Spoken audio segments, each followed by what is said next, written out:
ಕಕ್ಷಿದಾರರ ಪ್ರಕರಣಗಳಲ್ಲಿ ವಕೀಲರು ಆರ್ಟಿಐ ಕಾಯ್ದೆಯಡಿ ಮಾಹಿತಿ ಪಡೆಯುವಂತಿಲ್ಲ. ಕೇಂದ್ರ ಮಾಹಿತಿ ಆಯೋಗದ ಮಹತ್ವದ ತೀರ್ಪು. ಈ ತೀರ್ಪಿನ ಕುರಿತ ಒಂದಿಷ್ಟು ಮಾಹಿತಿ ಇಲ್ಲಿದೆ. ನಮಸ್ಕಾರ. ಇದು ನಿಮ್ಮ ಕೋರ್ಟ್ ಬೀಟ್ ನ್ಯೂಸ್. ವಕೀಲರು ತಮ್ಮ ಕಕ್ಷಿದಾರರಿಗಾಗಿ ನಿರ್ವಹಿಸುತ್ತಿರುವ ಪ್ರಕರಣಗಳ ಕುರಿತು ವಿವರಗಳನ್ನು ಪಡೆಯಲು ಮಾಹಿತಿ ಹಕ್ಕು ಅಂದರೆ ರೈಟ್ ಟು ಇನ್ಫಾರ್ಮೇಷನ್ ಆರ್ಟಿಐ ಕಾಯ್ದೆಯನ್ನು ಬಳಸುವಂತಿಲ್ಲ ಎಂದು ಕೇಂದ್ರ ಮಾಹಿತಿ ಆಯೋಗ ತೀರ್ಪು ನೀಡಿದೆ. ಪಾರದರ್ಶಕತೆ ಕಾನೂನನ್ನು ಈ ರೀತಿ ಬಳಸುವುದು ಅದರ ಮೂಲ ಉದ್ದೇಶಗಳನ್ನು ಸಾಧಿಸಲು ವಿಫಲವಾಗಿದೆ ಎಂದು ಮಾಹಿತಿ ಆಯೋಗ ಗಮನಿಸಿದೆ.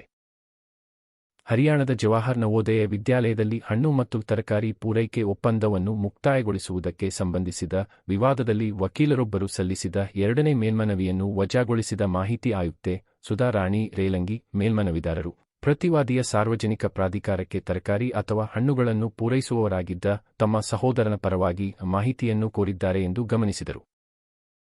ಸರಬರಾಜುದಾರರು ಸ್ವತಃ ಮಾಹಿತಿಯನ್ನು ಏಕೆ ಪಡೆಯಲು ಸಾಧ್ಯವಾಗಲಿಲ್ಲ ಎಂಬುದಕ್ಕೆ ಯಾವುದೇ ವಿವರಣೆಯ ಅನುಪಸ್ಥಿತಿಯಲ್ಲಿ ಮೇಲ್ಮನವಿದಾರರು ತಮ್ಮ ಕಕ್ಷಿದಾರರ ಪರವಾಗಿ ಮಾಹಿತಿಯನ್ನು ಕೋರಿದ್ದಾರೆಂದು ತೋರುತ್ತದೆ. ಇದು ಅನುಮತಿಸಲಾಗುವುದಿಲ್ಲ ಎಂದು ಆಯೋಗ ಹೇಳಿದೆ.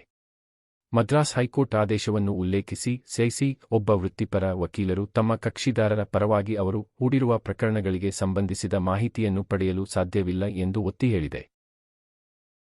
ಹಲವಾರು ದಾಖಲೆಗಳು ಬೆಂಕಿಯಲ್ಲಿ ನಾಶವಾಗಿವೆ ಮತ್ತು ವಿನಾಯಿತಿಗಳ ಅಡಿಯಲ್ಲಿ ವೈಯಕ್ತಿಕ ಮಾಹಿತಿಯನ್ನು ಸರಿಯಾಗಿ ನಿರಾಕರಿಸಲಾಗಿದೆ ಎಂದು ಸಾರ್ವಜನಿಕ ಪ್ರಾಧಿಕಾರವು ಮಾಡಿದ ಹಕ್ಕುಗಳನ್ನು ಗಮನಿಸಿದ ಸಿಐಸಿ ಸಿಪಿಒ ಒದಗಿಸಿದ ಉತ್ತರದಲ್ಲಿ ಯಾವುದೇ ದೌರ್ಬಲ್ಯವಿಲ್ಲ ಎಂದು ಹೇಳಿದೆ. ಮೇಲ್ಮನವಿಯನ್ನು ಅದಕ್ಕೆ ಅನುಗುಣವಾಗಿ ವಿಲೇವಾರಿ ಮಾಡಲಾಯಿತು. ಲಿಖಿತ ಸಲ್ಲಿಕೆಗಳ ಪ್ರತಿಗಳನ್ನು ನಿರ್ದೇಶನ ನೀಡಲಾಯಿತು. ಇದು ಈ ತೀರ್ಪಿನ ಸಂಕ್ಷಿಪ್ತ ಮಾಹಿತಿ. ತೀರ್ಪಿನ ಕುರಿತ ಮತ್ತಷ್ಟು ಮಾಹಿತಿಯನ್ನು ಪಡೆಯಲು ನಮ್ಮ ವೆಬ್ಸೈಟ್ಗೆ ಭೇಟಿ ನೀಡಬಹುದು. ಈ ಮಾಹಿತಿ ಉಪಯುಕ್ತವಾಗಿದ್ದರೆ ಒಂದು ಲೈಕ್ ಕೊಡಿ. ಪ್ರಶ್ನೆ, ಸಲಹೆ, ಸೂಚನೆ ಇದ್ದರೆ ಕಮೆಂಟ್ ಬಾಕ್ಸ್ನಲ್ಲಿ ಬರೆಯಿರಿ. ನಿಮ್ಮ ಸಹಕಾರ, ಪ್ರೋತ್ಸಾಹ